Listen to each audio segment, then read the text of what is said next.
around. I mean, you get more you get more control, both as individuals, as students, in terms of the choices, and collectively as students as a whole.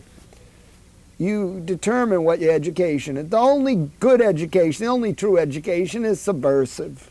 It's rebellious. It's the only way you're going to learn anything. Otherwise, you know, just watch Wheel of Fortune and New Sports and Weather, bing, bing, bing, bing, bing, that's it. I mean, wave at the flag, sing the old songs, and be prepared to burn the hippies in town. I mean, that's it. Otherwise, if you want to learn how it really works, you've got to rebel. You've got to be a little subversive. That's how things change, and that's how you learn something. Okay. That's I don't know more than this. Okay, I think maybe just a question, a personal question. In what way have you changed in 20 years? I know a joke. I can tell you a joke about, I have many jokes about students, young people. There was a Grateful Dead concert down in Philly last summer. And, wow, 90,000 people there and everything, you know, and kids come up to me because they recognize me. I got them on TV fighting the Philadelphia Electric Company all the time, chaining myself to fences, yelling and screaming at their offices. And they say, Abby, are we doing it right? I said, well, what do you mean it? They said, well, you know, are we freaking out? They wanted to know if they were freaking out right. And so, of course, I said, sure, you're freaking out, okay. Then I started to think about it, and if the tie-dye T-shirt costs more than $15, you are not freaking out right. Got it right. All right. Okay, I think we got it covered here. Today, the impact of the Beatles is very good. The effect of the counterculture on the movements of the 60s is underplayed in almost every single book written on the 60s because the books are intellectual and academic, and we were challenging that whole concept of thinking. So therefore, they didn't understand us in the 60s, and they don't when it comes time in the 80s to analyze us. So I mentioned the two sources that do.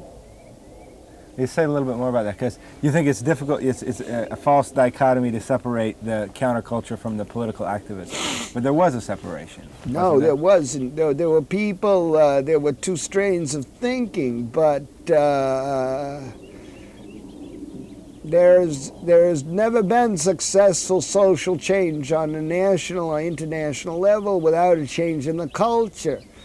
In the 30s, the working class struggles and the unions wouldn't have gone very far if they didn't have their working class dress, language, newspapers, songs, ballads, etc. I mean, they had a culture, but it fit the struggle, the class struggle in the 30s. We didn't have class because we had affluence in the 60s.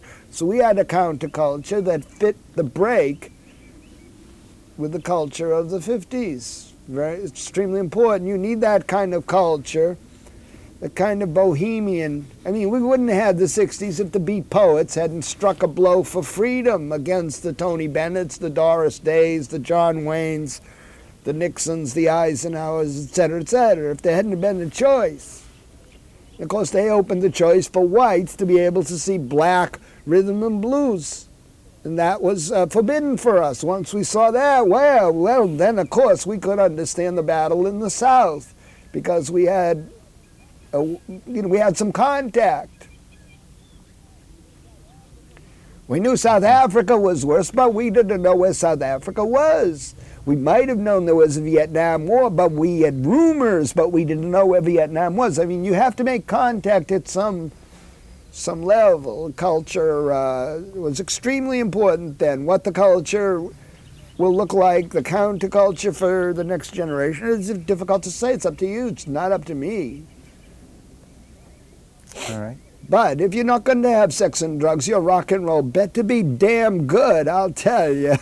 Or else it'll be class issues, or else it'll be depression. I can't tell you which is going to be more important, war or the condition of the economy around which to ultimately organize. I don't know the future.